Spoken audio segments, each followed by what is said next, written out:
Je disais que le président de l'église, pasteur Geoffroy Goetz, était en train d'essayer de se garer. Alors on a bien voulu l'attendre, mais maintenant, je crois qu'il va arriver d'un instant à l'autre. Donc, ce qui nous fait la joie et aussi l'honneur et la fidélité de venir de Strasbourg pour assister à cette dernière conférence, dans ce cycle de conférences organisé par le consistoire de Mulhouse, le consistoire réformé, pour célébrer donc le 500e anniversaire de la naissance de Jean Calvin, qui est né en 1509 à Noyon. Alors, je voudrais simplement, avant de vous présenter le conférencier, aussi vous faire remarquer que donc, nous sommes dans une très belle salle dite de la Décapole, c'est-à-dire nous sommes en plein dans ce XVIe siècle, si important pour nos villes alsaciennes, et que nous sommes entourés donc des tableaux de l'exposition de Philippe François, donc notre collègue Philippe François, donc sur de Calvin à Godard, qui est une exposition d'art conceptuel pour inviter à réfléchir à quelques grands principes de la théologie réformée. Et je vous invite très fortement à regarder cette exposition calmement avec l'aide du catalogue pour essayer un petit peu de la décrypter. Mais ce soir, donc, nous avons la joie et l'honneur d'accueillir le professeur Mathieu Arnold pour une conférence sur Calvin et l'Alsace. Professeur Mathieu Arnold est professeur donc à la faculté théologique protestante de Strasbourg. Il est titulaire de la chaire d'histoire du christianisme moderne et contemporain. C'est un des plus éminents spécialistes de Martin Luther. Il est entré dans le monde universitaire et le monde savant par la publication de sa thèse de doctorat sur la correspondance de Luther, à la fois en allemand et en français. Il a aussi édité, il y a 2 ou 3 ans, si ma mémoire est bonne, un texte que tout le monde connaît mais que personne n'a lu, c'est souvent comme ça dans l'histoire, les 95 thèses de Martin Luther, dont nous avons pu avoir quelques exemplaires de l'édition du professeur Arnold, pas des exemplaires des 95 thèses de Luther. Si vous voulez vous les procurer à l'issue de la conférence, vous pourrez aussi les faire dédicacer par le professeur Mathieu Arnold. Professeur Arnold, qui a beaucoup de cordes à son arc, c'est aussi un spécialiste de l'histoire de la théologie, grand spécialiste d'Oscar Kuhlmann, notre voisin bâlois qui s'est éteint il y a quelques années dans sa ville de Bâle, pour lequel d'ailleurs il revient demain à Bâle pour un colloque. Je pourrais comme ça ajouter à sa biographie, à sa bibliographie surtout, avec de nombreux ouvrages. Et aujourd'hui, il va donc nous parler de ce Strasbourg du XVIe siècle, qu'il connaît très bien à travers Sturm, le gymnase, etc. Et du séjour donc de Calvin dans cette ville de Strasbourg, séjour qui, vous allez l'entendre, a été crucial dans la formation intellectuelle et dans la formation peut-être psychologique du réformateur. Mais séjour surtout que le réformateur a lui-même toujours désigné tout au long de sa vie, jusqu'en 1564, comme étant les plus belles années de sa vie. Alors pour commencer cette conférence, je poserai moi une question à laquelle j'aimerais une réponse. Théodore de Bèze, dans sa première biographie du réformateur, quelques années après la mort de Calvin, dit que l'épouse de Calvin, qu'il avait rencontrée à Strasbourg, Idelette de Bure, était belle. Est-ce qu'on connaît une gravure d'Idelette de Bure? Je n'en ai pas trouvé pour l'exposition Calvin que nous préparons à la Bibliothèque nationale universitaire. Oui, c'est un vrai problème.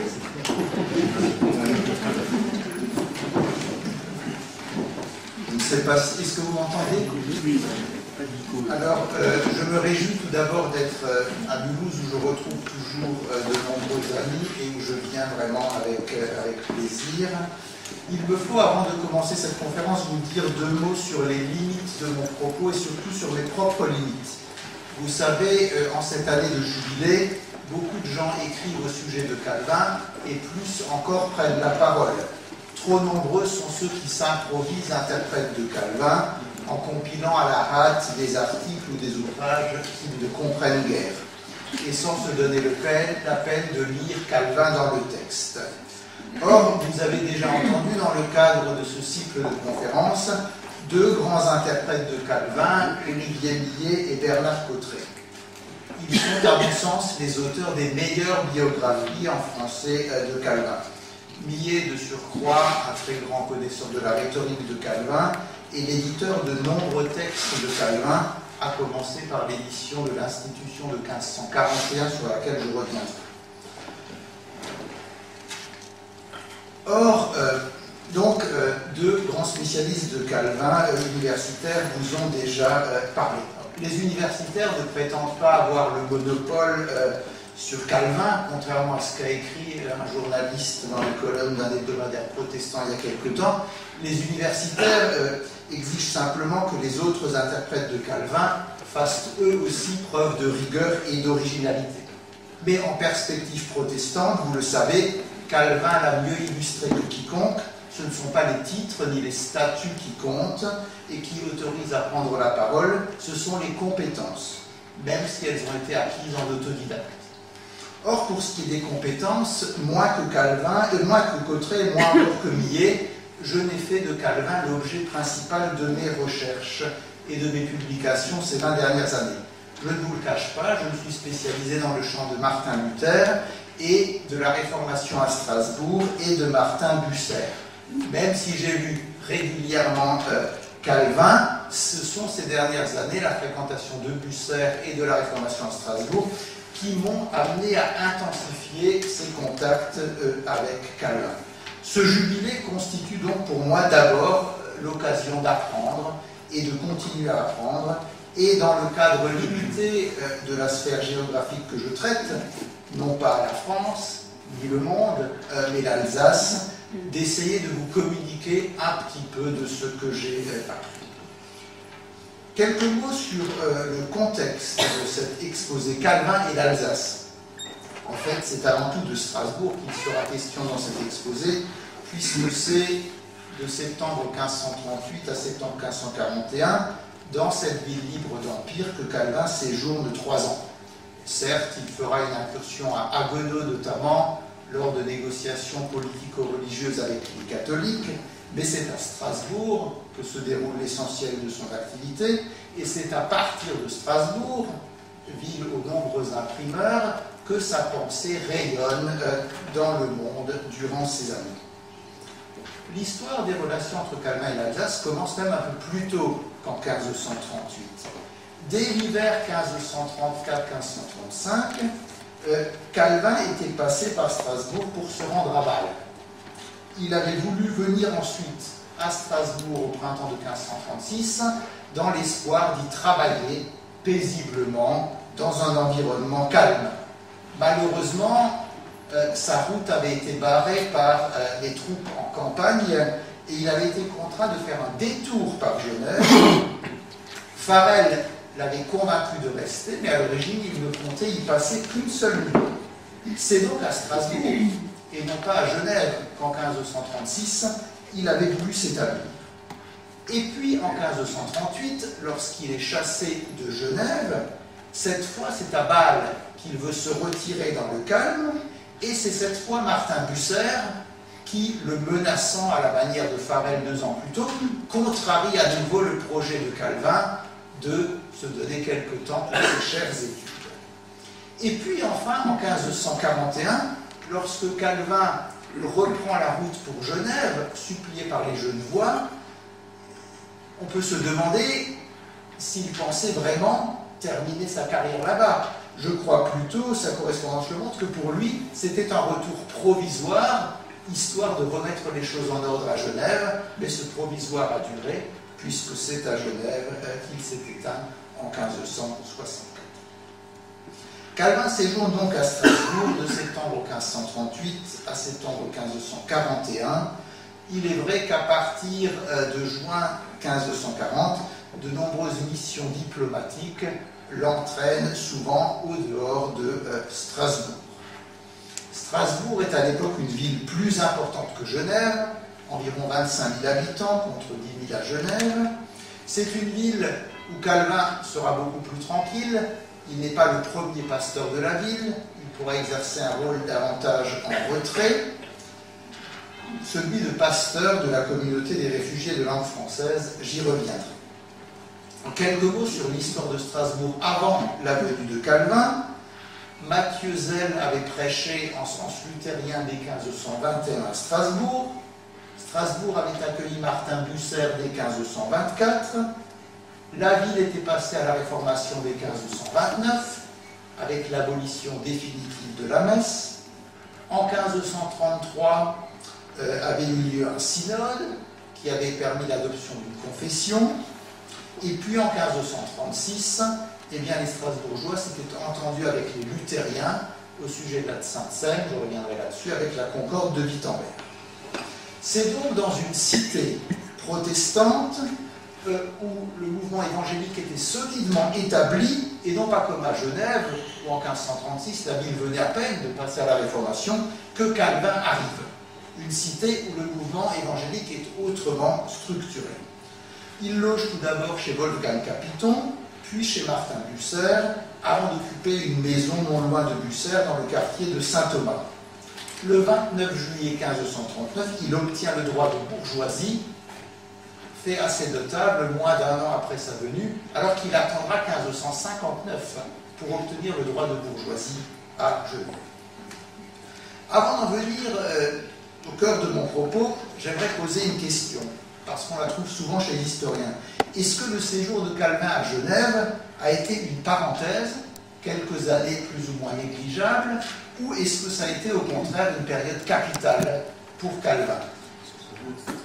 Pour le séjour à Strasbourg, oui, de 1538 à 1541, est-ce que ça a été une période négligeable, accessoire ou capitale? Certains historiens comprennent ce séjour comme une simple parenthèse entre deux séjours à Genève. D'autres estiment au contraire que Strasbourg a tout apporté à Calvin. Je pense par exemple à Jacques Courvoisier qui écrit ceci: « Rentré à Genève, Calvin y applique les idées de Bucer, comme s'il n'en avait pas lui-même, et les répand dans le monde. » Ou encore Jean-Daniel Benoît, l'éditeur de la remarquable institution de 1560, qui écrit ceci: « L'église de Strasbourg, c'est l'église des réfugiés langue française de Strasbourg, est devenue le modèle des églises de France, et par là, peut-on ajouter, son influence s'est fait sentir jusqu'aux extrémités du monde. » Plus modestement, d'autres historiens écrivent: à Strasbourg, Calvin a eu 3 années de paix, au contraire de Genève, ce n'est déjà pas si mal, ces années peuvent au moins être considérées comme les plus agréables de son existence. Alors, les plus agréables, d'accord, mais les plus importantes, qu'en est-il? Ici, les historiens divergent. Certains biographes sont moins enthousiastes et écrivent: Calvin avait beaucoup appris durant ces années strasbourgeoises, mais ses principes fondamentaux n'avaient pas changé.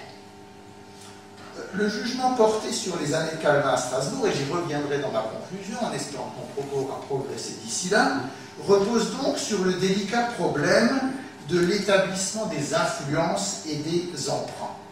Qu'est-ce que Calvin a appris à Strasbourg et de qui l'a-t-il appris? Le problème des influences dans le domaine de la pensée et de la théologie est un problème très complexe parce que souvent, lorsqu'on pense établir des influences, on ne témoigne finalement que de sa propre culture et de ses limites. Le spécialiste de Thomas d'Aquin verra l'influence de Thomas d'Aquin partout, celui d'Augustin partout. Le spécialiste de Bucer verra que Calvin a tout repris de Bucer. Donc le problème des influences est un problème délicat. C'est un problème délicat parce qu'il faut naviguer entre deux écueils. Le premier, ça serait de dire Calvin est un penseur imperméable à toute influence. Ses principes fondamentaux n'avaient pas changé. Et puis, l'autre écueil, c'est de dire au contraire, Calvin peut être réduit à ses influences. Il est d'abord luthérien et puis devient bucerien, par exemple. Alors, nous allons essayer d'examiner les principaux champs d'activité de Calvin à Strasbourg. ses réalisations littéraires et ecclésiales pour répondre, si on peut, à cette question de l'apport du séjour en Alsace sur la pensée et l'œuvre de Calvin. Alors, je ne traiterai guère de la vie privée de Calvin, même si nous pourrons aborder cette question lors d'un moment d'échange après cette conférence, sinon pour mentionner que c'est à Strasbourg qu'il a fini par trouver épouse. Bernard Cotteret a des citations truculentes dans sa biographie de Calvin, mais elle ne plairait pas nécessairement aux féministes actuelles. Je commence par la présentation de ce séjour dans un écrit de Théodore de Bèze. Sa préface au commentaire de Calvin de 1565, donc un écrit posthume. Et Théodore de Bèze a une petite biographie de Calvin, et elle est intéressante parce qu'il mentionne le séjour strasbourgeois. Alors je cite Théodore de Bèze. Calvin se retira donc au grand retrait de tous les bons. C'était tous ceux qui étaient bons à Genève, pas ses opposants. Vint premièrement à Bâle, puis il fut appelé à Strasbourg. Il y fut recueilli comme un trésor par ces excellents hommes, Martin Bucer, Capiton, Hédion, et autres qui reluisaient comme perles précieuses en l'Église de Dieu. À Strasbourg, il dressa une église française, y établissant même la discipline ecclésiastique, ce que jamais toutefois les Allemands, les paroisses allemandes de Strasbourg, n'ont pu obtenir jusqu'à présent pour leur église. Il lisait aussi en théologie, avec grande admiration d'un chacun, et avait pour cette profession de théologie gage honnête. Alors ça, c'est pas vrai, il était très mal payé, on pourrait revenir, de la seigneurie de Strasbourg. Voilà les propos de Théodore de Bèze, consultés dans un exemplaire qui se trouve au collège Collegium Wilhelmicum, à la médiathèque protestante à Strasbourg. Bèze mentionne donc l'activité pastorale, puis celle d'enseignement. Il lisait en théologie. Il faut comprendre lire au sens technique. Il donnait des cours de théologie. Même qu'en allemand, on parle aujourd'hui de Vorlesungen. Et puis, un peu plus loin, Bèze traite de l'activité littéraire de Calvin avec les nombreuses publications qui ont marqué son séjour strasbourgeois. Alors, de manière paresseuse, je vais suivre le plan de Bèze, l'activité pastorale, Calvin professeur à la haute école, et puis de manière plus ample, ses publications. L'activité pastorale, dans le domaine liturgique tout d'abord. Dès son arrivée à Strasbourg, le 8 septembre 1538, Calvin se voit confier la tâche de prêcher aux réfugiés de langue française, alors réunis en l'église de Saint-Nicolas, et leur communauté va célébrer la Seine à partir de novembre 1538. Calvin prêche 4 fois par semaine et 2 fois le dimanche. Malheureusement, la prédication de Calvin à Strasbourg ne nous a guère laissé de traces. Plus largement, on a guère de traces des prédications de tous les grands réformateurs strasbourgeois de la première génération, et je pense qu'on ne disposait sans doute pas à Strasbourg d'un preneur de notes aussi efficace que Luther en a rencontré à Wittenberg en la personne de Rörer, ou que Calvin en a connu à Genève durant son second séjour. Donc, pas de traces, malheureusement, de la prédication de Calvin. Sur le plan liturgique, en revanche, nous savons que le séjour strasbourgeois a laissé une empreinte profonde sur Calvin. Sa liturgie de 1539-40, dont la manière de faire prière aux églises françaises de 1542 n'est que la seconde édition, mais c'est elle qui nous est conservée, s'inspire d'un écrit allemand de 1539, Psalter mit Kirchenübung, die man bei der christlichen Gemeinde zu Straßburg und anderswo pflegt zu singen. Donc un psautier que l'on utilise dans la communauté de Strasbourg et ailleurs. Calvin reprend notamment la confession des péchés, due sans doute à Bucer, et dans son dernier discours, ses adieux au ministre de Genève, Calvin dira dans ce témoignage autobiographique à propos de cette liturgie: quant aux prières des dimanches, je pris la forme de Strasbourg et en empruntai la plus grande partie. Donc a priori pour la liturgie, le problème des emprunts semble résolu, puisque Calvin lui-même dit « j'en empruntai la plus grande partie ». La liturgie de ce recueil sera adoptée non seulement par l'Église de Genève, mais encore par les églises réformées de France, ce qui a permis à un interprète d'affirmer « la liturgie fille de l'église de Strasbourg deviendra la liturgie mère pour toutes les églises calvinistes. À côté de la liturgie, ou dans la liturgie, il y a l'hymnologie, bien sûr. Calvin était marqué par la réforme strasbourgeoise dans le domaine de l'hymnologie. Depuis le milieu des années 1520, les communautés strasbourgeoises chantaient des psaumes en langue vernaculaire, en allemand. Le recueil publié par Calvin à Strasbourg, dont vous avez en partie le titre mais détourné sur un des tableaux de Bernard François, aucun psaumes et cantiques mis en chant, c'est-à-dire quelques psaumes et cantiques mis en chant, est le fruit d'un travail de Calvin, travail de versification de psaumes entrepris dès 1538. Il compte 13 adaptations de Marot et 6 psaumes de Calvin, ainsi que des versifications du Décalogue et du Credo, notamment par Calvin aussi. Quant aux mélodies, Calvin les emprunte à un compositeur strasbourgeois bien connu de l'époque, Mathieu Greiter, qui était chantre à la cathédrale, ainsi qu'à l'organiste de saint Thomas d'Alors, qui était Wolfgang Darstein. Donc, influence de ces mélodies. Et souvent, d'ailleurs, c'est amusant, quand, comme ça a été le cas pour moi, on est pasteur dans une paroisse, on utilise 2 recueils de cantiques, on se rend compte que tel et tel cantique allemand est bien finalement la même mélodie qu'un psaume huguenot. Expérience tout à fait intéressante. Toutefois, le projet calvinien d'introduire le chant des psaumes dans le culte, ce n'est pas un projet qu'il a développé à Strasbourg. C'est un projet qui était antérieur.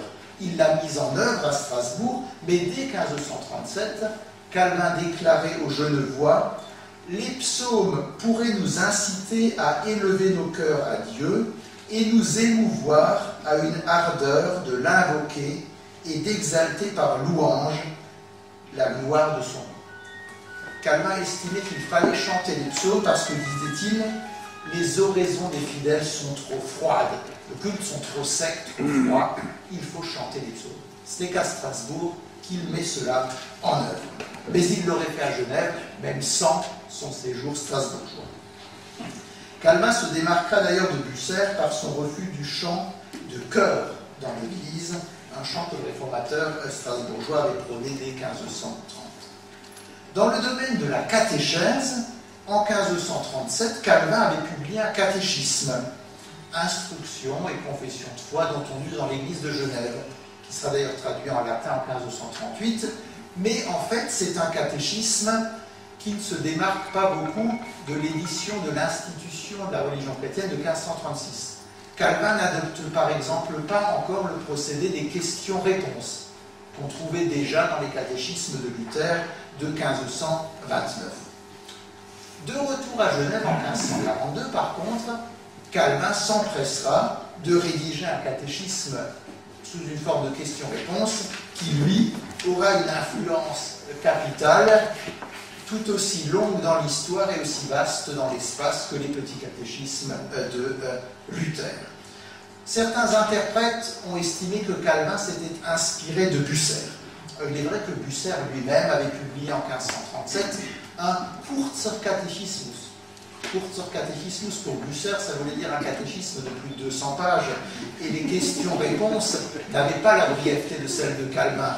Les écoliers étaient au contraire assommés par un flot de questions auxquelles ils devaient répondre. Le procédé pédagogique était là, mais sa mise en œuvre par Bucer n'est pas très convaincante. Et ce n'est pas pour rien que son catéchisme n'a pas connu la postérité de celui de Calvin. Donc il ne faut pas trop insister sur l'influence de Bucer sur le catéchisme de Calvin. Calvin écrit, à propos de la rédaction de ce catéchisme en 1542, « À mon retour de Strasbourg, je fis le catéchisme à la hâte. » Ne comprenez pas par là qu'il a bâclé ses cours de catéchèse, mais je rédigeai rapidement mon catéchisme, car je ne voulus point accepter le ministère que les Genevois ne m'eussent juré ces 2 points, et qu'il m'ait promis d'accepter le catéchisme et la discipline. Et puis, dit Calvin, j'écrivais des feuillets, et puis on venait me les arracher pour les porter à l'imprimeur. Le travail était... Donc, alors que dans les années 1930, lors du jubilé de 1938, Jacques Courvoisier disait « Le catéchisme de Calvin est tout nourri du catéchisme de Bucer. Depuis les travaux d'Olivier Millet notamment, ont montré qu'il ne faut pas trop en attribuer à Bucer. Bucer, dont d'ailleurs Calvin ne pouvait pas lire le catéchisme, puisqu'il n'a été publié qu'en allemand en 1537 et pas en latin. Et pour avoir consulté les catéchismes de Bucer et de Calvin, je suis plus proche des positions de Millet que celles de Courvoisier. Calvin sans doute s'était rendu attentif au fait qu'il fallait un catéchisme sous forme de questions-réponses, mais pour ce qui est du contenu, il est assez loin de celui de Bucer. Dernier élément de l'activité pastorale, la question de la discipline et la conception de l'Église. Depuis 1534, Strasbourg était pourvu d'une ordonnance ecclésiastique qui réglait un certain nombre d'aspects de la vie des Strasbourgeois. Il fallait par exemple que vous baptisiez votre enfant dans les 3 jours suivant la naissance, faute de quoi vous étiez considéré comme un anabaptiste. Et puis vous risquiez de devoir être expulsé de la ville. Bucer avait fait adopter dans cette ordonnance ecclésiastique le principe de l'excommunication. Quand on parle d'excommunication en protestantisme, c'est l'excommunication mineure, c'est-à-dire le fait d'être privé de la scène, mais pas le fait d'être retranché de l'Église. Et puis cette ordonnance ecclésiastique reconnaissait aussi 3 types de ministères. Le ministère de docteur, celui qui est responsable de la doctrine, de l'enseignement, le ministère de pasteur, qui doit d'abord exhorter, alors parfois le pasteur et le docteur peuvent se confondre en une personne, et puis le ministère de ce que Bucer appelait les Kirchenpfleger, les anciens, les gouvernateurs. Bucer estimait que l'idéal serait que chaque Strasbourgeois ait derrière son dos un ancien comme un ange qui tiendrait compte de tous ses faits et gestes et lui ferait la morale à chaque fois qu'il faudrait. Évidemment, Bucer n'avait pas connu les totalitarismes du XXe siècle et il ne pensait pas à cela lorsqu'il écrivait en 1534, mais l'idée c'était d'améliorer la vie des fidèles.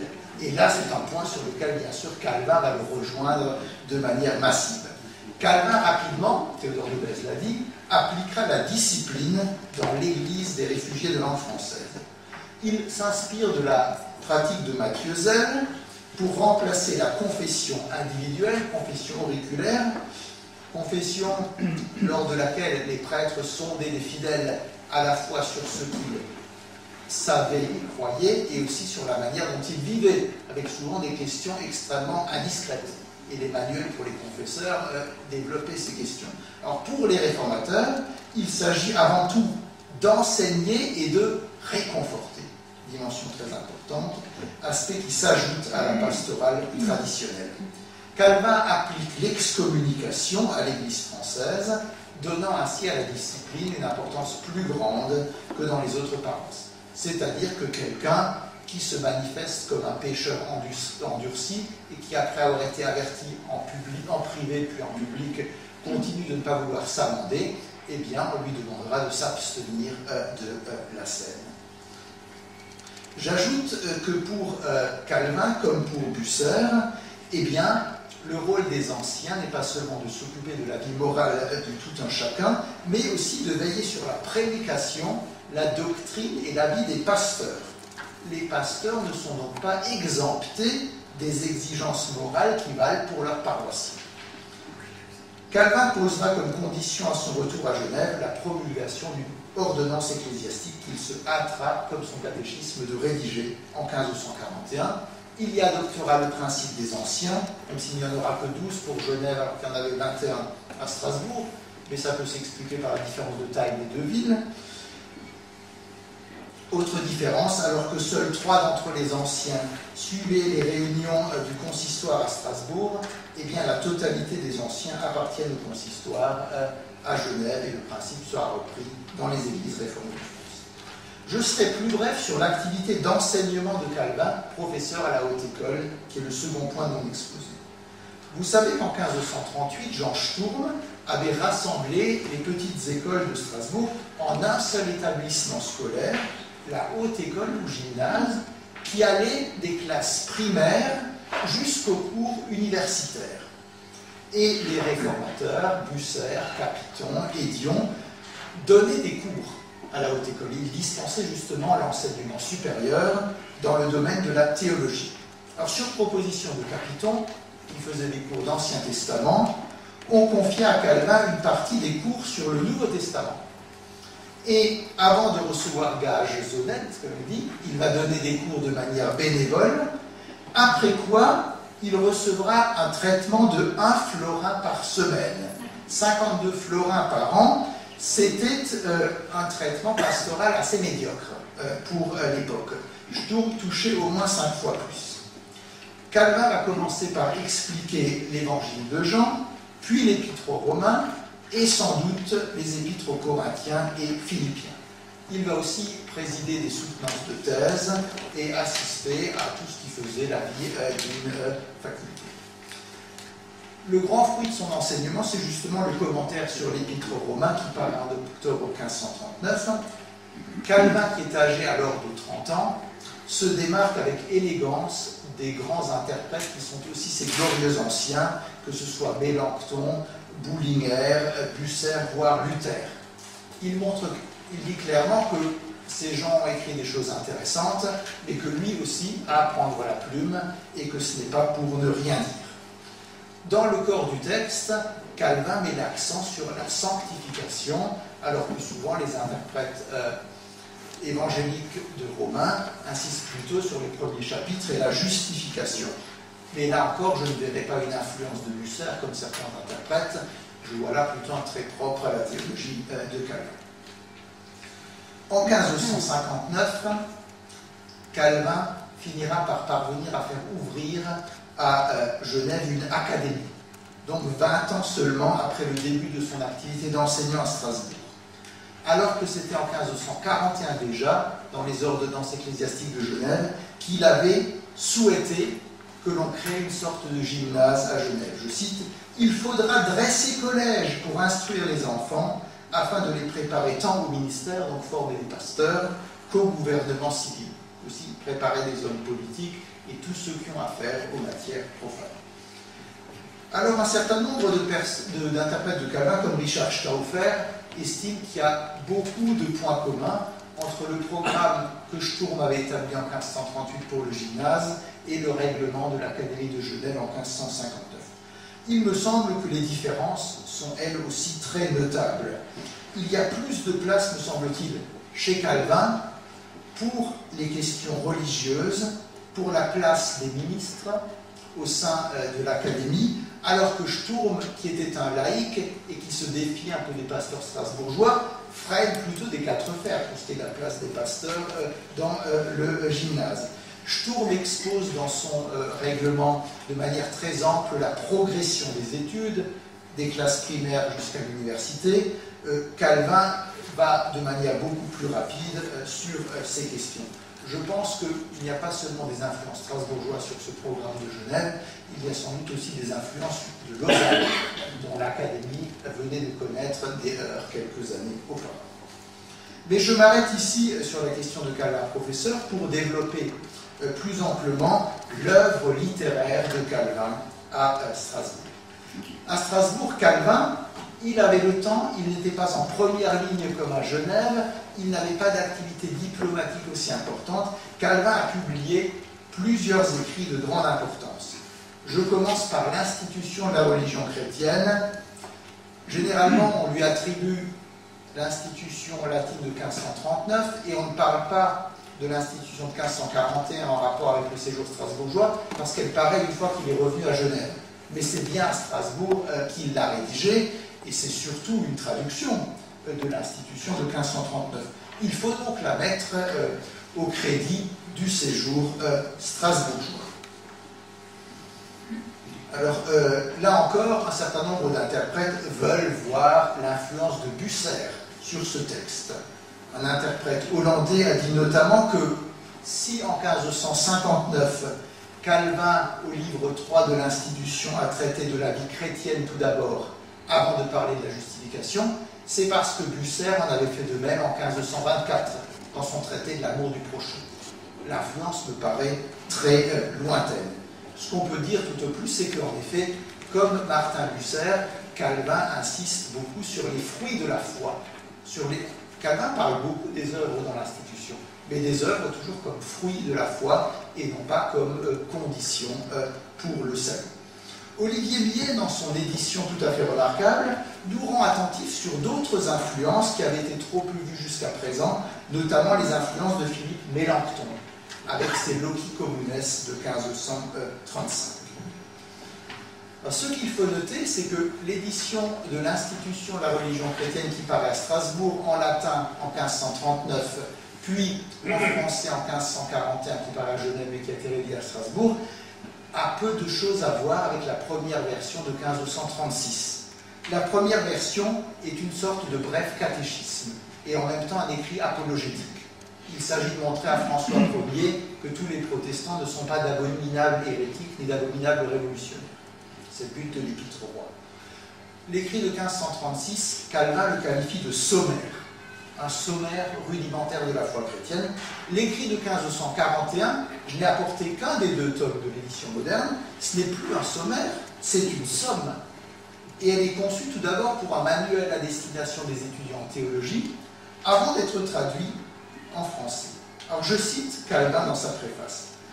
« La tâche de ceux qui ont reçu plus ample lumière de Dieu que les autres est de subvenir aux simples et de leur prêter la main pour les conduire, donc de prendre par la main les gens et de les aider à trouver la somme de ce que Dieu a voulu nous enseigner dans sa parole. Tout le monde ne peut pas comprendre d'emblée tout ce qui est écrit dans la Bible, encore moins la lire en grec et en hébreu, mais il y a des gens qui sont plus instruits, qui prennent les autres par la main. Calvin dit, c'est ce que j'ai voulu faire en rédigeant cette institution française. Du sommaire, on passe donc à une somme. De 6 chapitres, on passe à 17 chapitres.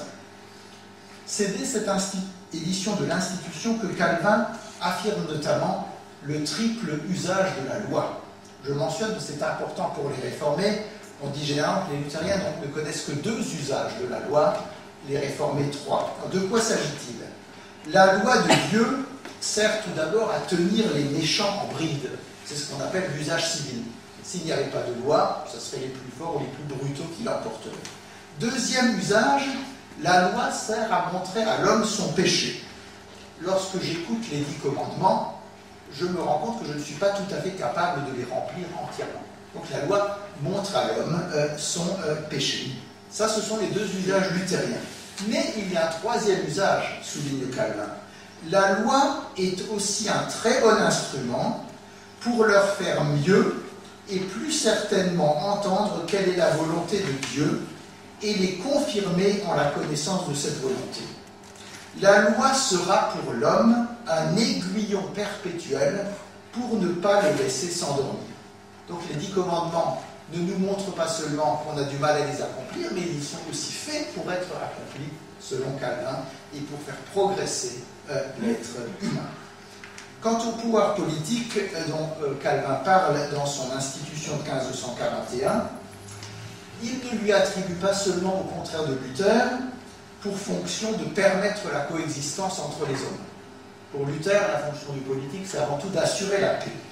Pour Calvin, et ici je pense qu'il y a une influence bucérienne, l'utilité de la police n'appartient pas seulement à ce que les hommes mangent, boivent et soient substantés en leur vie, mais à ce qu'idolâtrie, blasphème contre le nom de Dieu et contre sa vérité, et autres scandales de la religion ne soient pas semés entre le peuple. Autrement dit, c'est au pouvoir politique de veiller à l'honneur de Dieu. Et là, généralement, on s'écrit la théocratie de Calvin, quelle horreur. Il faut voir qu'avant même que les réformateurs n'attribuent aux politiques ce rôle, eux-mêmes, souvent, se l'étaient attribué. À Strasbourg, par exemple, le pouvoir politique estimait qu'il était tout à fait normal de réprimer les blasphèmes. Pourquoi cela? Parce qu'en vue de la pensée selon laquelle Dieu châtierait toute la ville si un de ses membres venait à pécher publiquement, eh bien, c'était le rôle du politique de punir les injures ouvertes contre Dieu. Donc à Genève, ça sera pareil. Donc, mais je note que ça, ce n'est pas une fonction du politique reconnue par Luther, mais Bucer et Calvin y insistent. J'aimerais enfin vous montrer la dimension littéraire de cette édition de 1541. C'est le premier traité théologique fondamental en langue française. Avant, il fallait connaître le latin. Et c'est aussi un écrit superbe sur le plan littéraire. J'aimerais vous lire quelques formules par lesquelles Calvin exprime le solus Christus. C'est en Christ que nous avons tout. Alors je cite. Si nous cherchons salut, le seul nom de Jésus nous enseigne qu'il est en lui. Si nous désirons les dons du Saint-Esprit, nous les trouverons en son union. Si nous cherchons force, elle est en sa seigneurie. Si nous voulons trouver douceur, sa nativité nous la présente. Si nous demandons rédemption, sa passion nous la donne. En sa damnation, nous avons notre absolution. On ne peut pas faire plus bref. En sa damnation, nous avons notre absolution. Si nous désirons que la malédiction nous soit remise, nous obtenons ce bien-là en sa croix. La mortification de notre chair gît en son sépulcre, la nouveauté de vie en sa résurrection, en laquelle nous avons aussi espérance de l'immortalité. Si nous cherchons l'héritage céleste, il nous est assuré par son ascension. Si nous cherchons aide, réconfort et abondance de tous les biens, nous l'avons en son règne. Si nous désirons d'attendre le jugement en sûreté, nous avons aussi ce bien qu'il est notre juge. En somme, puisque tous les trésors et tous les biens sont en lui, il nous les faut de là puiser et non ailleurs. Sous-entendez chez la Vierge, chez les saints, ou que sais-je.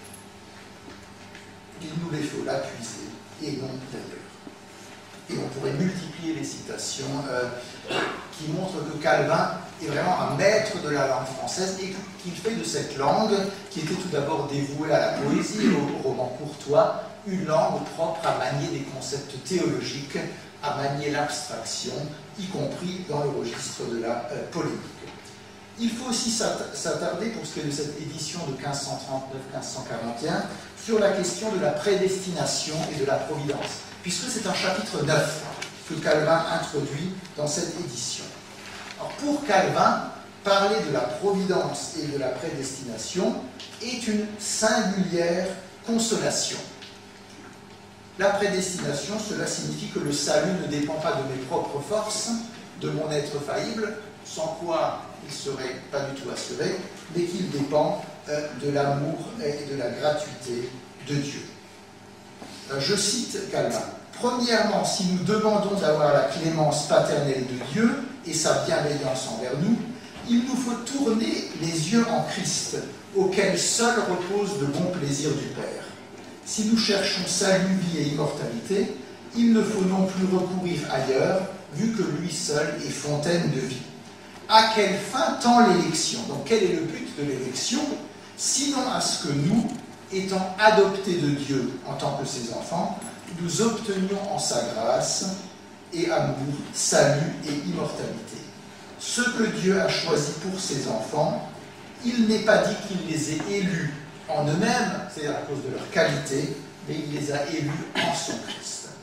Alors bien sûr, il parle aussi du sort des réprouvés, ceux qu'il a créés à damnation et mort éternelle, afin qu'ils soient instruments de sa colère et exemple de sa sévérité, pour les faire venir à leur fin, soit il les prive de la faculté d'entendre sa parole, soit par la prédication de cette parole, il les aveugle et les endurcit davantage. Mais Calvin exhorte ses lecteurs à ne pas s'émouvoir de cela et à ne pas s'enquérir des causes de la volonté de Dieu. Je cite. Quand on demande pourquoi est-ce que Dieu a fait ainsi, il faut répondre parce qu'il l'a voulu. Aujourd'hui, on n'aime plus ça en théologie, c'est l'argument d'autorité, parce qu'il l'a voulu. Si on passe outre en demandant pourquoi l'a-t-il voulu, c'est demander une chose plus grande et plus haute que la volonté de Dieu, ce qui ne peut se trouver.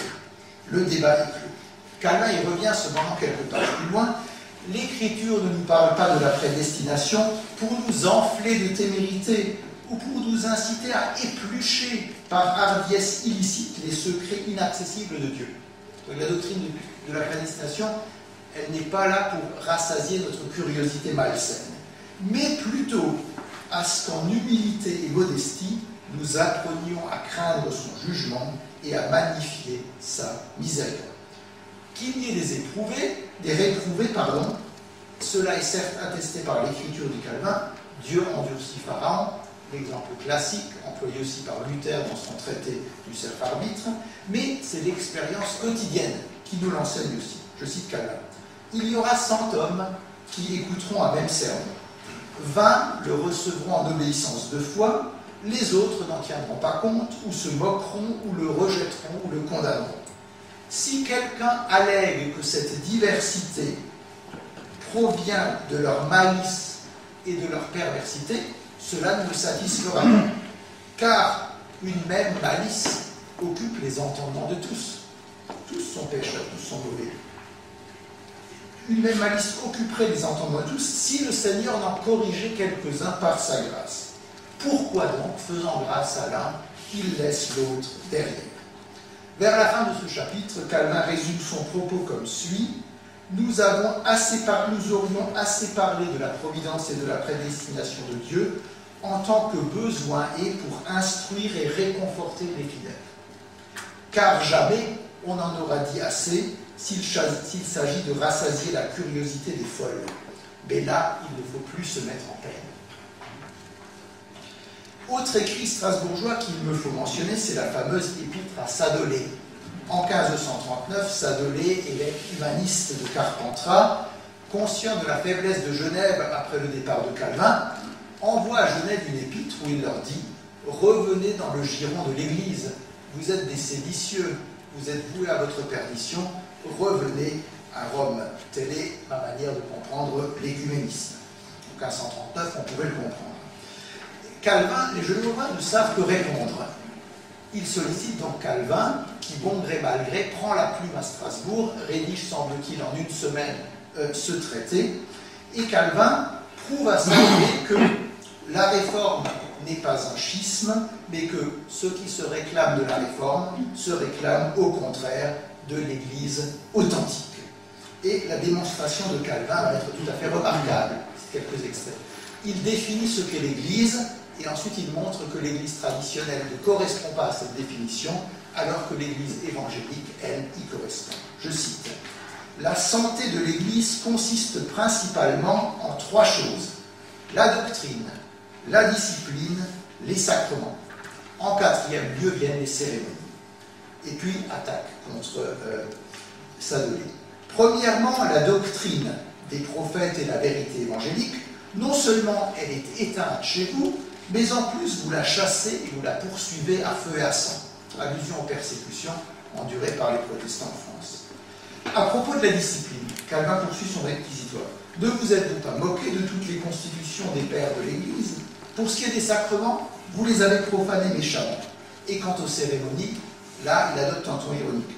Certes, vous en avez plus cassé des cérémonies, mais vu que le plus souvent leur signification est inepte, sotte et même corrompue par une superstition, que peuvent-elles profiter à la conservation de l'Église? Et Calvin d'opposer à cette faillite de l'Église traditionnelle plus longuement la fidélité des évangéliques persécutés à tort. Les Genevois, semble-t-il, ont été convaincus, et Sadolet a vu qu'il avait un interlocuteur de taille dans ce débat. Dernier écrit que je mentionnerai avant de conclure, c'est le petit traité de la Sainte Seine, qui a paru publié à Genève en 1541, mais là aussi fruit de l'expérience strasbourgeoise.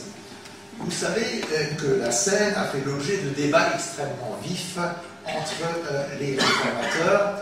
À Strasbourg, on avait opté pour un accord avec les luthériens en 1536 plutôt qu'avec les zwingliens. Pour Calvin, la solution sera encore différente. Il ne s'inféodera ni à Luther, ni à Bucer, dont il trouve les formulations souvent un peu alambiquées. Il reproche à Bucer de vouloir plaire à tout un chacun. Il ne suit pas non plus le rationalisme zwinglien qui disait « puisque le Christ est localisé dans le ciel suite à l'ascension, il ne peut pas être en même temps présent dans la scène ». Calvin trouvera cet argument un peu court, mais il va développer une théorie tout à fait personnelle et, à mon avis, extrêmement satisfaisante. En tout cas, il essaie de dégager une solution acceptable pour l'ensemble du camp protestant à propos de la nature et de la présence du Christ dans l'Eucharistie. Parce que Calvin parle bien d'une présence.